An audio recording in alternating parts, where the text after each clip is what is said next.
کہ اللہ مسبب الاسباب ہے، وہ اسباب کا پابند نہیں ہے، وہ اسباب کا محتاج نہیں ہے، اسباب اس کے محتاج ہیں۔ اگر یہ یقین ہے تو اللہ پر ایمان ہے، یہ نہیں ہے تو تمہارا ایمان اسباب پر ہے، وسائل پر ہے، ذرائع پر ہے، مادیات پر ہے، اللہ پر نہیں۔ اس وقت کہاں راستہ تھا؟ تو راستہ تھا، سمندر ہے اور ادھر سے لشکر آ گیا ہے۔ کلا ان معی ربی سیہدین۔ اب دیکھیے ایمان کہہ دینا آسان ہے، ہوا معکم اینما کنتم، جہاں کہیں بھی تم ہوتے ہو اللہ تمہارے ساتھ ہوتا ہے، لیکن اس کا یقین قائم ہو جائے تو زمین و آسمان کا فرق واقع ہو جائے۔ یہی بات ہوئی حضور کے ساتھ۔ غار ہے، چھپے ہوئے ہیں محمد الرسول اللہ اور آپ کے وہ یار غار ابو بکر صدیق رضی اللہ تعالی عنہ۔ اقبال نے حضرت ابو بکر کی شان میں چند اشعار کہے صرف، لیکن واقعہ یہ ہے کہ بھاری بھاری نظموں پر اور قصیدوں پر بھاری ہے، طویل ترین نظمیں اور قصیدے ہوں ان پر بھاری ہے۔ ہمتیں ابو بکر کی ہمت جو ہے، کشت ملت را جو ابر، جیسے بارش سے کھیتی اپجتی ہے، ابو بکر کی ہمت اور عزیمت اس امت کو اسی طرح سینچنے والی ہے۔ ثانیے اسلام و غار و بدر و قبر، وہ دوسرے تھے اسلام میں، دوسرے پہلے کون تھے؟ انا اول المومنین، حضور فرماتے ہیں سب سے پہلا ایمان لانے والا میں، دوسرے ابو بکر۔ ویسے ہمارے ہاں یہ چلتا ہے اختلاف، حضرت علی پہلے ہیں کہ حضرت ابو بکر پہلے ہیں، لیکن اس میں بڑی خوبصورت تطبیق قائم کی ہے علماء نے اور بہت صحیح ہے۔ چار کے بارے میں فیصلہ ہی مت کرو کہ کون پہلے ہے، ان کی ایک عجیب تقسیم کر دی ہے۔ آزاد مردوں میں، بالغ مردوں میں سب سے پہلے ابو بکر، بچوں میں سب سے پہلے علی، خواتین میں سب سے پہلے خدیجہ، اور غلاموں میں سب سے پہلے زید ابن حارثہ۔ بڑی پیاری تقسیم ہے، یہ چاروں ہی پہلے ہیں، ہر ایک کے لیے اولیت ہے۔ اور واقعہ یہ ہے کہ اگر زمانی اعتبار سے تعین ہوگا تو پہلے خدیجۃ الکبریٰ آئیں گی رضی اللہ تعالی عنہ۔ کسی اور سے بات کرنے کی نوبت بعد میں آ سکتی ہے، پہلے تو اہلیہ محترمہ سے بات ہوئی، آتے ہی پہلی وحی ہوئی ہے، ابھی تبلیغ کا حکم نہیں تھا۔ کس کو بتایا واقعہ؟ ابھی اپنی نبوت کی تبلیغ کا تو حکم ہی نہیں آیا۔ واقعہ کس کا ہے؟ وہ خدیجہ کا ہے۔ جب کہا ہے کہ خشیت علی نفسی، مجھے اپنی جان کا اندیشہ ہے، تو کیا جواب دیا خدیجہ نے رضی اللہ تعالی عنہا؟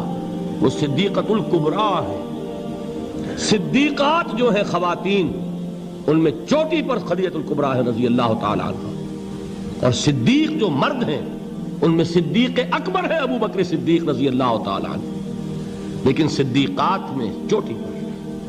جب حضور نے فرمایا خشیت علی نفسی، کیا فرمایا، کیا عرض کیا، کیسے تسلی دی؟ نہیں نہیں، اللہ آپ کو ضائع نہیں کرے گا، آپ غریبوں کے ہمدرد ہیں، آپ مساکین کے تکالیف رفع کرنے والے ہیں، آپ بیواؤں کی سرپرستی کرتے ہیں، آپ مسافروں کی خدمت کرتے ہیں، اللہ آپ کو ضائع نہیں کرے گا۔ یہ یقین ہے اس خاتون کے اندر۔ خیر وہ ایک علیحدہ بات ہو جائے گی۔ میرے دل پر حضرت خدیجہ رضی اللہ تعالیٰ عنہ کی شخصیت کا بڑا گہرا نقش ہے، جو وہ کوئی اور ہی وقت اور موقع ہوا تو بیان ہوگا۔ بہرحال اقبال نے ایک مصرے میں جو چار اولیتیں جمع کر دی ہیں، ہمتیں کشت امت را چو ابر، ثانی اسلام و غار و بدر و قبر۔ اسلام میں حضور کے بعد پہلے کون؟ ابو بکر۔ غار میں حضور کے ساتھ کون؟ ابو بکر۔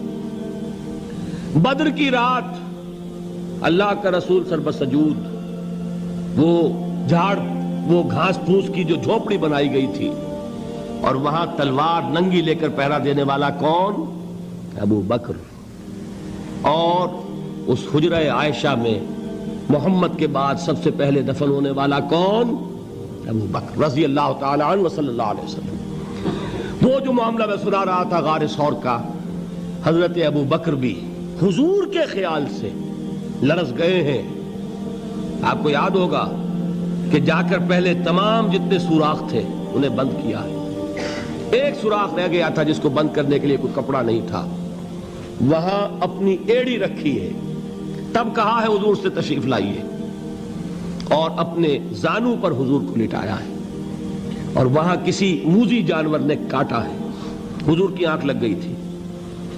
اس وقت اس بل کے اندر جو بھی بچھو ہے کیا ہے واللہ عالم, اس نے کاٹا ہے. اس کی تکلیف کی وجہ سے ابو بکر کی آنکھوں سے آنسو ٹپک گئے. حضور کے چہرے مبارک پر پڑے ہیں تو حضور جاگے ہیں, معاملہ کیا ہے. ایڑی نہیں ہٹائی وہاں سے, مبادا وہ جانور وہاں سے نکل کر محمد الرسول اللہ کو کوئی گزن پہنچا دے. ابو بکر کی ایڑی ہے, جس طرح چاہے کھا لے, ختم کر دے, جان نکل جائے تب کوئی آنچ آئے محمد پر تو آئے, لیکن جیتے جی نہیں. وہ ہے ابو بکر. حضور کے خیال سے اس وقت حضور نے پھر اپنا لعاب دہن لگایا ہے, اور اس سے پھر آپ کی تکلیف ختم ہوئی. جیسے خیبر میں حضرت علی کی آنکھ دکھ رہی تھی, اس کو جو شفا حاصل ہوئی ہے وہ بھی حضور کے لعاب دہن سے ہوئی.